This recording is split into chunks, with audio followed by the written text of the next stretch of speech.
Picture this. You are 16 years old, and the world has already taught you that your worth is measured in acres and livestock. The man who should have protected you, the one who gave you his name, is bartering you away like a sack of grain. You stand on the dusty porch of a stranger's cabin, the midday sun beating down on the unforgiving plains, and your father doesn't even look you in the eye. He speaks to the man in front of you, a man carved from the very rock and shadow of the mountains that loom behind him. A man whose silence is a physical presence, heavier than any spoken threat.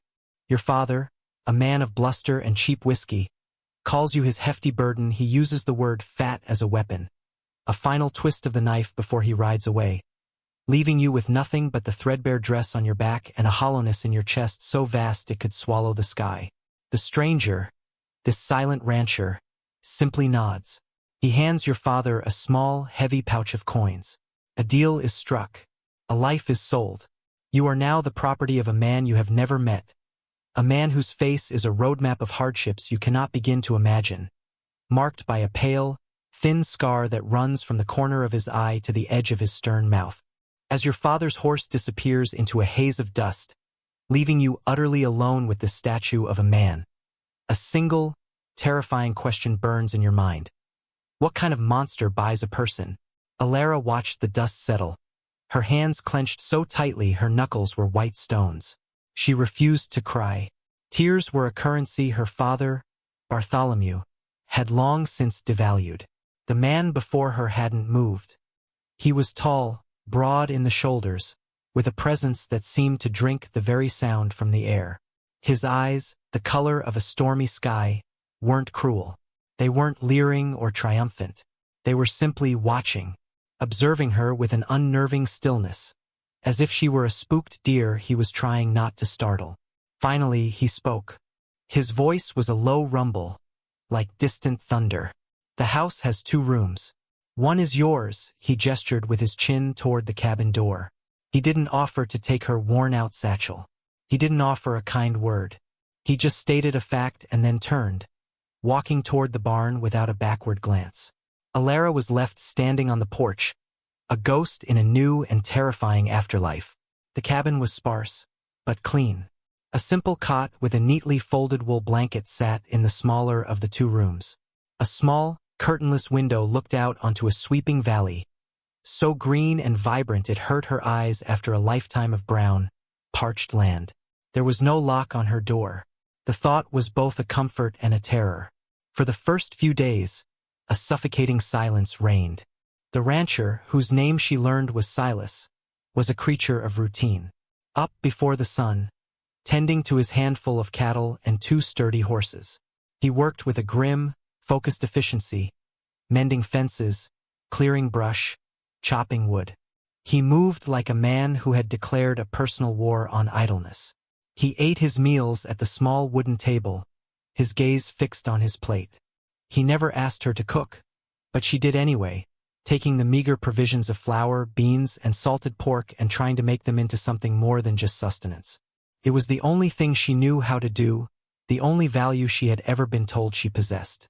She'd place the plate in front of him, and he would nod, just a short, sharp dip of his chin.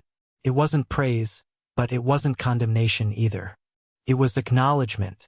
For Alara, who had only ever known insults or indifference, it felt like a fragile truce. She began to explore the ranch, her prison, her sanctuary. She found a small creek that tumbled with clear, cold water. She found a grove of aspen trees whose leaves trembled and whispered in the wind. She watched Silas with the animals. He was not a gentle man in the soft sense of the word, but he was careful. He'd run a hand down a horse's flank, checking for burrs, his touch firm and sure. He treated his animals with a respect he did not seem to have for people. Weeks bled into a month. The sharp edges of Alara's fear began to dull, worn down by the relentless rhythm of the days. She started to help, not because she was asked, but because the silence and stillness were driving her mad.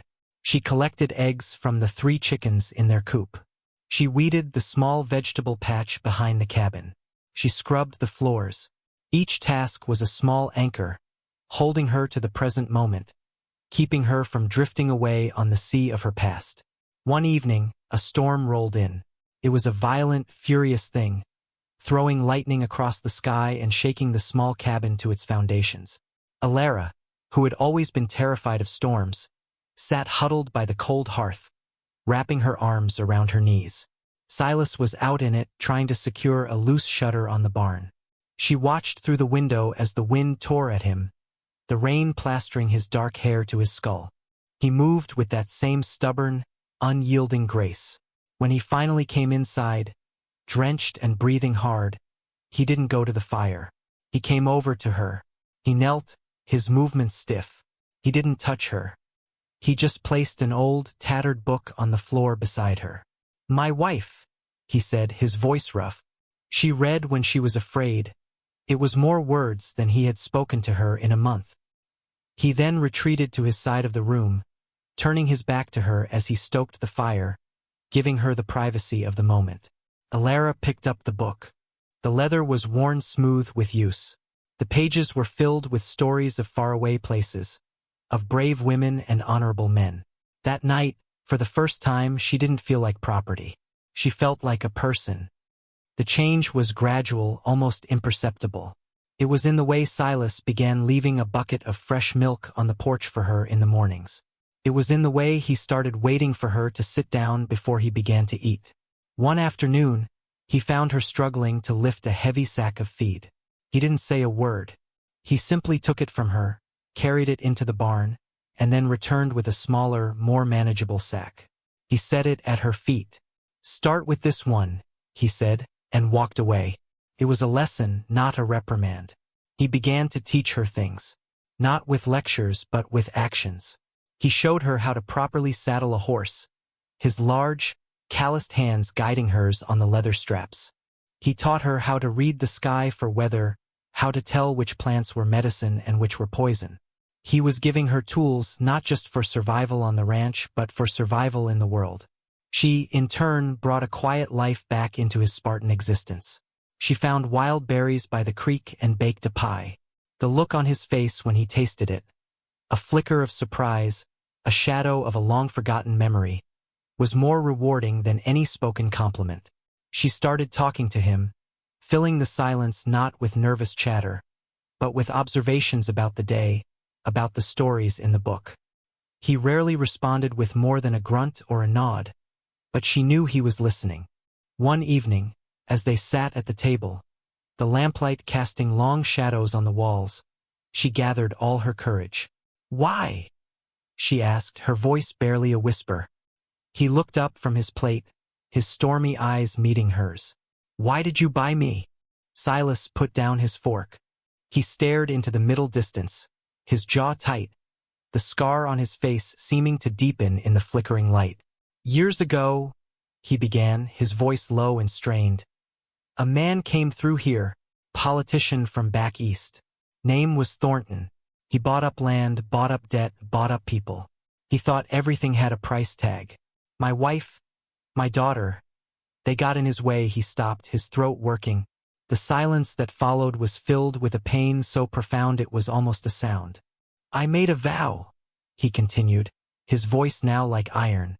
"I swore on their graves that no one under my roof would ever be treated as property, that this land would be a sanctuary for anyone the world tried to break. Your father owed money to a man who works for Thornton. He was going to sell you to one of Thornton's camps. I didn't buy you, Alara. I bought your freedom from them." Alara stared at him, the truth of his words settling over her like a warm blanket. He hadn't been buying a servant. He had been performing a rescue. The foundation of her world, built on the bitter belief that she was worthless, cracked and gave way to something new, something fragile and green, like the first shoots of spring after a long, hard winter. She saw him then, not as a silent, intimidating stranger, but as a man who had built a fortress of solitude around a heart shattered by grief, a man bound by a vow of honor he expected no one to ever understand. The fragile peace of their sanctuary was not destined to last. A rider appeared on the horizon one morning, not the meandering dot of a lost traveler, but a figure moving with grim purpose. Alara felt a cold knot tighten in her stomach. Silas saw him too. He straightened from the fence post he was mending, his whole body going rigid. The easy rhythm of his work was gone, replaced by the coiled tension of a wolf scenting danger.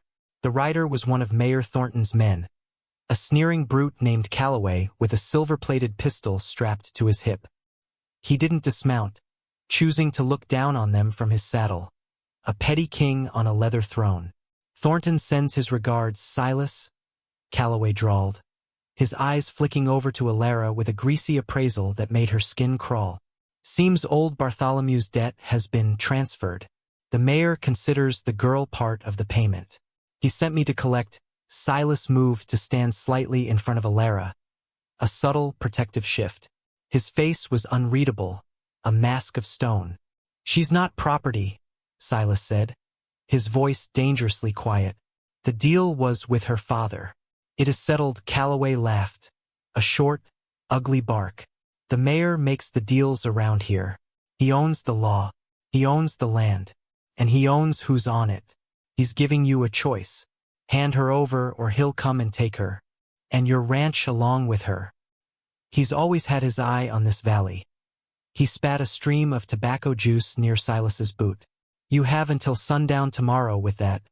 He wheeled his horse around and galloped away, leaving a cloud of dust and the stench of his threat hanging in the air. The silence he left behind was different. It was no longer peaceful. It was heavy with dread. That night, Alara couldn't eat. She couldn't read. She paced the small cabin, her mind racing. "You should let me go," she said, finally breaking the suffocating quiet. "It's not your fight. He'll destroy everything you've built." Silas was cleaning his rifle, his movements methodical, precise. He didn't look up. "I told you. I made a vow." "A vow can't stop a dozen armed men," she cried, her voice cracking with fear and frustration. "A vow to a dead family shouldn't cost you your life." He stopped his work then, laying the cleaning cloth aside. He looked at her, and for the first time, she saw the full depth of the storm in his eyes. It was not just grief. It was a fire that had been banked for years, waiting for a wind to stoke it back to life. "It's not about them anymore," he said, his voice raw with an emotion she had never heard from him before. "It's about you. It's about this place. Some things aren't for sale.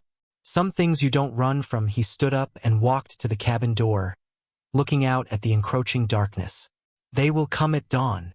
Alara didn't sleep. She watched as Silas prepared. He didn't board up the windows or build barricades. His preparations were quieter, more deliberate. He checked the hinges on the barn doors. He led his 2 horses and the milk cow into the shelter of the aspen grove, well away from the main buildings.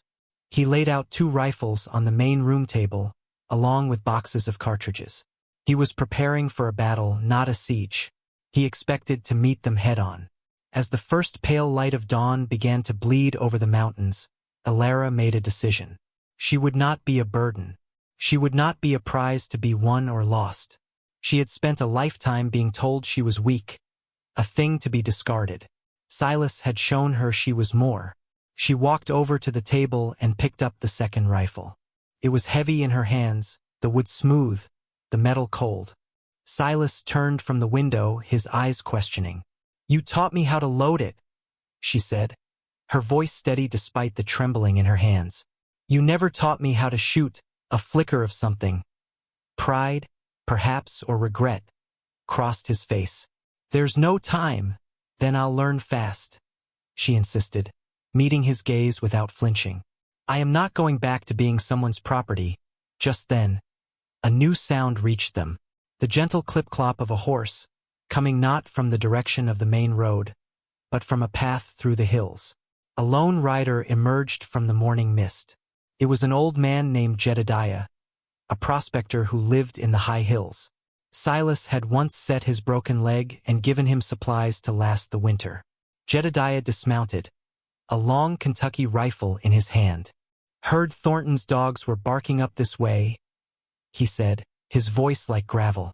"Figured you might need another gun." Before Silas could respond, 2 more figures appeared on foot, a brother and sister, the Millers, whose small farm Thornton was trying to squeeze out with legal threats. Silas had given them seed grain the previous spring when theirs had failed. They carried hunting rifles, their faces grim but resolute. They were not warriors. They were simple folk, farmers and dreamers, but they had been pushed too far. They were drawn here by a debt not of money, but of kindness. They were here to honor a vow of their own. They were 4 against the dozen that Thornton would bring. As the sun climbed higher, they saw them. A dark line of riders cresting the far hill, sunlight glinting off their gun barrels. Thornton was at their head, a portly man in a fine coat, his face a mask of arrogant certainty. They stopped 100 yards from the cabin. "Silas!" Thornton's voice boomed across the valley, slick with false cordiality. "A foolish and costly stand. The girl is nothing, a piece of baggage. This valley, however, has value. Sign the deed over to me, give me the girl, and I'll let you and your pathetic friends walk away." Silas stepped out onto the porch, his rifle held loosely in one hand. He did not shout back. His voice, when he spoke, was calm, carrying on the still morning air with chilling clarity. "This land is not for sale, and the people on it are not for trade." Elara stood in the doorway behind him, her own rifle clutched tightly. Her fear was a cold, hard knot inside her, but standing beside this silent, honorable man, and with the quiet support of the others, it was overshadowed by a fierce, burning resolve. Thornton's face contorted in a sneer. "So be it." He raised his hand, and the first shot rang out, splintering the wood of the porch railing next to Silas's head. The battle began. It was not a glorious affair of charges and countercharges. It was a desperate, ugly skirmish. Smoke filled the air, acrid and blinding. Jedediah, a crack shot, fired from the barn's hayloft, his long rifle picking off riders who strayed too close. The Miller siblings laid down, covering fire from the side of the cabin. Elara, her heart pounding against her ribs, stayed close to Silas. He moved with an incredible lethal calm, firing, reloading, and firing again. He directed her, his voice short, sharp. "The one on the gray horse. Aim for the center." Her first shot went wide. Her hands shook. "Breathe," he commanded, his voice steady in the chaos. "You are not the target. You are the storm." She took a breath. She remembered the rhythm of the ranch, the feel of the earth beneath her feet, the strength she had discovered within herself. She aimed again. She squeezed the trigger. A rider cried out and fell from his saddle. A wave of shock and sickness washed over her, but she pushed it down. This was not about killing. This was about living. They were outgunned, and Thornton's men pressed closer, using the fences and a water trough for cover. Calloway made a break for the cabin, his cruel face set in a determined grimace. Silas pushed Elara back into the house. "Stay down!" he yelled, just as a bullet grazed his arm, tearing through his sleeve. He stumbled but didn't fall. It was then that Elara saw Calloway raising his pistol, aiming squarely at Silas's exposed back. There was no time to think, no time to shout a warning. Acting on pure instinct, Elara lunged for the heavy iron skillet she'd left by the hearth. She burst through the doorway and swung it with all her might, catching Calloway square in the side of the head. He crumpled to the ground, stunned. The sudden, shocking act broke the momentum of the attack. Thornton, seeing his right-hand man fall and 2 more of his riders downed, realized this was not the easy victory he had imagined. His taste for a fight was only exceeded by his cowardice. "Fall back!" he screamed, pulling his horse around and galloping away, his remaining men scrambling after him. In the sudden, ringing silence, all that could be heard was the ragged sound of breathing and the panicked whinny of a riderless horse. They had done it. They had stood their ground. They had won. Silas leaned against the porch post, clutching his bleeding arm, his face pale but his eyes burning with a fierce light. Jedediah and the Millers emerged, their faces smudged with gunpowder, their expressions a mixture of relief and disbelief. Elara dropped the skillet, her hands shaking uncontrollably now that the danger had passed. Silas walked over to her. He looked at the fallen man, then at her. He reached out with his good hand and gently touched her shoulder. "You are the storm," he said, his voice filled with a quiet awe. And in that moment, standing among the smoke and the silence, surrounded by the small, defiant group of outcasts, Alara knew she was finally home. She wasn't a burden. She wasn't property. She was a survivor. She was family. What is the true measure of a person's worth? Is it the price someone is willing to pay for them, or the price they are willing to pay for their own integrity? We live in a world that constantly tries to put a label on us, to judge us by our appearance, our background, or the value others assign to us. But the story of Alara and Silas reminds us of a deeper truth. It shows us that strength isn't about the size of your body or the volume of your voice. It's about the quiet, unshakable resolve to stand for what is right, even when you are standing alone. It's about the courage to see the worth in another human being when the world has deemed them worthless. True family isn't always the one you are born into. Sometimes, it's the one you forge in the fires of adversity, a bond created not by blood, but by shared kindness, mutual respect, and the silent vow to protect one another against the storms of the world. Have you ever felt underestimated or judged unfairly? Have you ever had someone stand up for you when no one else would? Let us know your story in the comments below. Your journey could be the inspiration someone else needs to hear today. And if this story of courage and found family moved you, please give this video a like and subscribe to our channel for more tales that remind us of the enduring power of the human spirit. Thank you for watching.